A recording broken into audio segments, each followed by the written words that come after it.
খবরে দেখলাম পশ্চিমবাংলার মুর্শিদাবাদ জেলার বহরমপুরে একটি বেসরকারি হসপিটালে প্রায় 2.5 বছর ধরে একটি নার্স ডিউটি করছিলেন।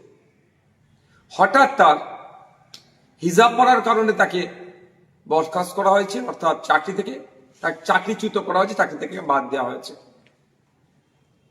আমি ভেবে অবাক হচ্ছি আমরা কোন রাজ্যে বসবাস করছি। একজন নার্স, তার কাজ হচ্ছে ডিউটি করা, যতটুকু ডিউটি হওয়ার আছে করবেন, পরিষেবা দেবেন। সে হিজাব পরে থাকলো, বা মাথায় সিঁদুর থাকলো, বা হাতে শাখা পালা থাকলো, এটা ম্যাটার করে না।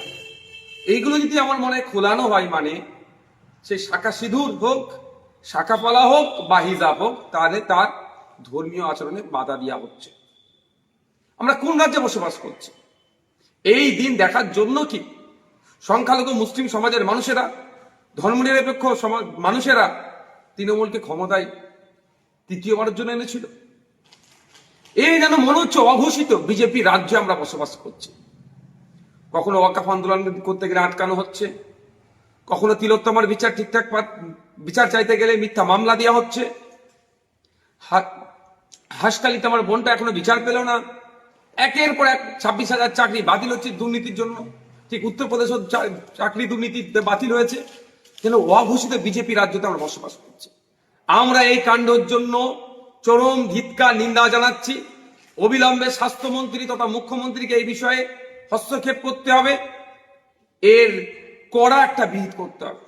সাথে সাথে আমি হসপিটাল কর্তৃপক্ষকে বলবো, যে এই ধরনের নির্দেশনা দিয়েছে তার বিরুদ্ধে ব্যবস্থা গ্রহণ করুন।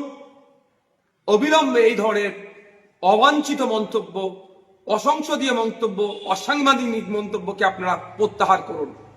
কারণ ক্লিনিক্যাল এস্টাবলিশমেন্ট অ্যাক্টে কোনো জায়গায় উল্লেখ নাই যে হিজাব পরে ডিউটি করতে পারবেন না একজন নার্স, বা শাখা পরে পালা পরে ডিউটি করতে পারবেন না, এই ধরনের উল্লেখ নাই।